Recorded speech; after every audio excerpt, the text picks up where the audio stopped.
Ang mabuting balita ng Panginoon ayon kay San Lucas. Hindi nagtagal at si Maria ay nagmamadaling pumunta sa isang bayan sa bulubundukin ng Huda. Pagdating sa bahay ni Zacarias, binati niya si Elizabeth. Nang marinig ni Elizabeth ang pagbati ni Maria, biglang gumalaw ang sanggol sa kanyang sinapupunan at siya ay napuspos ng Espiritu Santo. Napasigaw siya sa galak. Pinagpala ka sa mga babae at pinagpala rin ang dinadala mo sa iyong sinapupunan. Sino ako upang dalawin ng ina ng aking Panginoon? Sapagkat pagkarinig ko ng iyong pagbati ay gumalaw sa tuwa ang sanggol sa aking sinapupunan. Pinagpala ka sapagkat sumampalataya kang matutupad ang ipinasabi sa iyo ng Panginoon. At sinabi ni Maria, ang puso ko'y nagpupuri sa Panginoon at ang aking espiritu'y nagagalak sa Diyos na aking tagapagligtas, sapagkat nilingap niya akong kanyang abang-alipin. Mula ngayon, ang lahat ng tao'y tatawa. Noong mga araw na iyon, nagmamadaling pumunta si Maria sa isang bayan sa kaburulan ng Huda at pumasok siya sa bahay ni Zacarias at binati si Elizabeth. Mapagpalang araw po sa inyong lahat. Welcome sa ating Gospel in a Nutshell. Mga minamahal kong kapatid, ang ebanghelyo natin ngayon ay kilala bilang Visitation of the Blessed Virgin Mary to Elizabeth.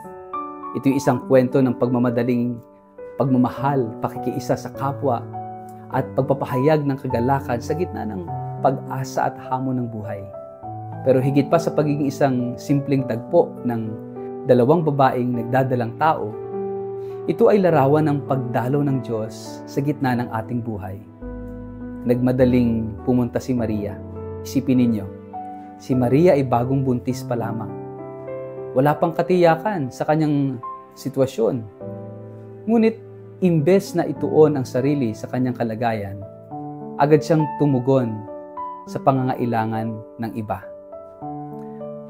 Ang pagmamahal ay ganito, hindi palaging komportable, ngunit palaging handa. Hindi nag-aantay ng perpektong kondisyon, pagkakataon bago magmahal. Hindi hinihintay na maayos muna ang sarili bago tumulong. Ang pagdalaw ni Maria kay Elizabeth ay pagdalaw ng Diyos sa pusong naghihintay. Sa mundong puno ng pagmamadali para sa sariling kapakanan, paanyaya sa atin ni Maria ang magmadali para sa kapwa. Pagkarinig pa lamang ni Elizabeth sa bati ni Maria, nagsaya ang sanggol sa kanyang sinapupunan at napuspos ng Espiritu Santo sa Elizabeth. Ito yung bunga ng tunay na presensya kapag may dala tayong Diyos. Ang mga tao sa paligid natin nadarama ang Espiritu. Hindi dahil sa ating talino, galing o kagandahan, kundi dahil dala natin si Kristo. Ang mundo ngayon ay uhaw sa mga taong hindi lang present, kundi tunay na nagdudulot ng presensya.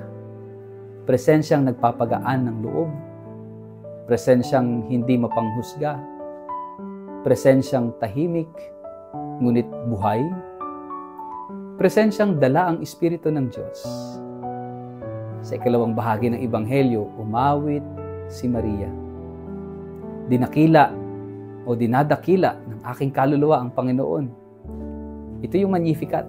Ito yung isang awit ng pasasalamat, awit ng pagpapakumbaba, awit ng pananampalataya. Hindi umasa si Maria dahil perpekto ang sitwasyon niya. Bata pa siya. Walang asawa, hindi tiyak ang kinabukasan. Ngunit umawit siya dahil puno siya ng tiwala sa Diyos. Ang kanyang pag-awit ay hindi pagtakas sa realidad, kundi pagyakap sa realidad na may pananampalataya. Sa buhay natin, maaari rin tayong umawit kahit may pinagdadaanan. Hindi dahil wala ng sakit, kundi dahil alam nating kasama natin ang Diyos. Tanungin natin ang sarili, kanino ba ako tinatawag na dumalaw? Sa gitna ng kabisihan natin, ng takot o personal na pinagdaraanan, may mga pagkakataong ang Diyos ay nagpapadala sa atin sa iba. Sa isang kaibigang nawawala ng pag-asa, sa isang pamilyang nangangailangan ng pagkalinga, sa isang taong nananahimik pero nagdurusa. Minsan, ang pagdalaw ay hindi literal. Ito'y maaring text, dasal, yakap, o tahimik na presensya. Kung dala natin si Kristo, bawat kilos natin ay maaaring maging pagdalaw ng Diyos sa iba. Pagnilayan nga po natin, ako ba ay bukas sa pagiging instrumento ng pagdalaw ng Diyos sa buhay ng iba? Sa kabila ng sarili nating mga iniintindi, tayo ba ay handang magmadali para tumugon sa pangangailangan ng kapwa? Ako ba'y nagdadala ng Espiritu ng Diyos sa aking presensya o dala ko lang ang sarili kong interes?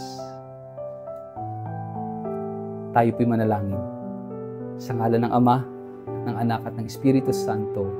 Amen. Mahal na Inang Maria, sa iyong pagmamadaling pagdalaw, nakita namin ang pagmamadaling pag-ibig ng Diyos. Turuan mo kaming hindi maging abala sa sarili, kundi maging bukas sa pangangailangan ng iba.